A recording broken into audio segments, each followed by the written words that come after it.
Assalamualaikum warahmatullahi wabarakatuh. Perkenalkan, nama saya Maulana Ihsan dan saya Muhammad Yasrolis. Ya, di sini kami akan mengerjakan tugas dari Bu Rita terkait dengan tanya jawab tentang pembagian hukum pajak Materi 5. Langsung ke sesi tanya jawab. Yang pertama adalah Mas Ihsan. Pertanyaan yang pertama adalah apa peran hukum perusahaan dalam perpajakan, bagaimana aturan perusahaan mempengaruhi struktur perusahaan dan kebijakan pajak?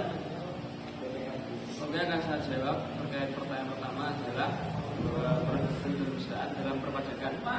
Hukum perusahaan berperan dalam mengatur struktur perusahaan dan kebijakan pajak perusahaan. Ini mencakup pemilihan entitas hukum seperti perusahaan terbatas atau perseorangan atau PT, manajemen pajak, pelaporan keuangan, dan pemenuhan kewajiban perpajakan. Jadi setiap pada saat perusahaan mendirikan perusahaan, maka wajib membayar pajak kepada negara, baik itu PT maupun CV, dan pemenuhan kewajiban perpajakan. Perusahaan memastikan bahwa perusahaan mematuhi regulasi serta sistem yang diberikan pemerintah kepada perusahaan tersebut. Untuk pertanyaan yang kedua, bagaimana hukum pajak dapat berdampak pada hukum internasional dan apakah perjanjian perpajakan bilateral memengaruhi perdagangan internasional dan investasi? Oke, akan saya jawab terkait pertanyaan dari Mas Dinas, bahwasanya hukum pajak dapat memiliki dampak signifikan pada hukum internasional. Perjanjian perpajakan bilateral atau kedua belah pihak itu ada poin-poinnya dapat antara negara-negara mempengaruhi perdagangan internasional dan investasi dengan menentukan kewajiban pajak dan mekanisme penyelesaian sengketa. Ini memastikan bahwa pengusaha dan individu itu yang terlibat dalam transaksi antar perusahaan lintas batas tunduk pada peraturan pajak yang dibuat oleh pemerintah secara konsisten dan selanjutnya pertanyaan untuk Mas Ihsan, bagaimana perusahaan dalam kebijakan pajak dapat mempengaruhi kedudukan hukum pajak individu maupun bisnis? Oke, akan saya jawab bahwasanya perubahan dalam kebijakan pajak itu dapat memiliki berbagai dampak atau kedudukan hukum pajak individu atau bisnis. Yang pertama adalah perubahan tersebut dalam tarif pajak kebijakan. Perubahan tarif pajak dapat mengubah seberapa besar individu atau bisnis harus membayar pajak kepada pemerintah. Yang kedua adalah insentif atau investasi. Beberapa kebijakan pajak dapat memberikan inisiatif untuk investasi dalam sektor-sektor tertentu pada perusahaan seperti energi terbarukan atau penelitian dengan pengembangan. Perubahan dalam hal ini dapat mempengaruhi keputusan investasi individu atau bisnis. Yang ketiga adalah kepatuhan pajak.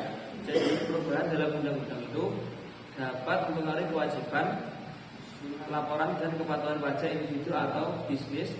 Jadi pemerintah perlu memastikan bahwa perubahan tersebut dipahami dengan jelas oleh semua pihak yang terlibat. Saya akan mempertanyakan terkait beberapa hal kepada Mas Dinas. Yang pertama adalah apakah ada isu-isu etis yang terkait dengan kedudukan hukum pajak yang perlu diperhatikan dari pemerintah dan perusahaan? Jadi gini, menurut saya ada sejumlah isu etis yang terkait dengan kedudukan hukum pajak yang harus diperhatikan oleh pemerintah dan perusahaan. Beberapa isu etis tersebut meliputi yang pertama, penghindaran pajak yang agresif. Praktik-praktik yang meskipun legal digunakan untuk menghindari pembayaran pajak yang wajar dapat dianggap tidak etis jika merugikan masyarakat secara keseluruhan. Yang kedua adalah penggunaan jurisdiksi pajak rendah atau surga pajak, yaitu memanfaatkan lokasi dengan pajak rendah atau mengurangi kewajiban pada pajak sehingga menimbulkan pertanyaan etis, terutama jika itu mengarah pada pengurangan dana yang tersedia untuk pelayanan publik.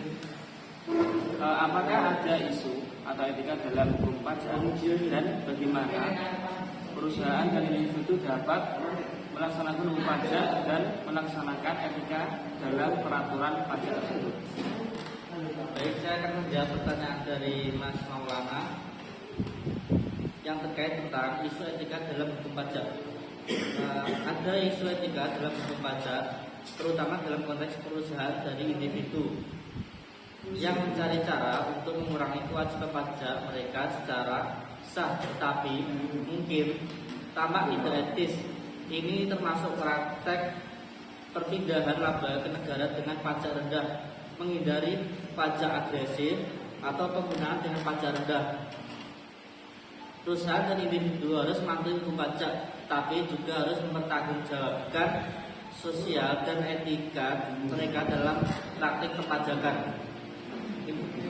Oke, selanjutnya adalah soal yang terakhir, yaitu bagaimana hukum pajak dapat berhubungan dengan hukum kepailitan dan apakah kewajiban pajak dapat diperlakukan dan dilaksanakan oleh setiap perusahaan atau civil. Hukum pajak berhubungan dengan hukum kepailitan melalui pemahaman tentang prioritas pembayaran. Dalam kasus kepailitan, kewajiban pajak biasanya memiliki prioritas yang tinggi dalam struktur pembayaran dalam kepailitan. Dalam kasus kepailitan, perusahaan harus berupaya memenuhi kewajiban pajaknya sebagai prioritas utama penyelesaian. Mungkin cukup itu Mas jawaban dari saya. Oke, terima kasih atas partisipasinya. Ya, cukup sekian tugas dari kami. Apabila kurang lebihnya mohon maaf. Assalamualaikum warahmatullahi wabarakatuh.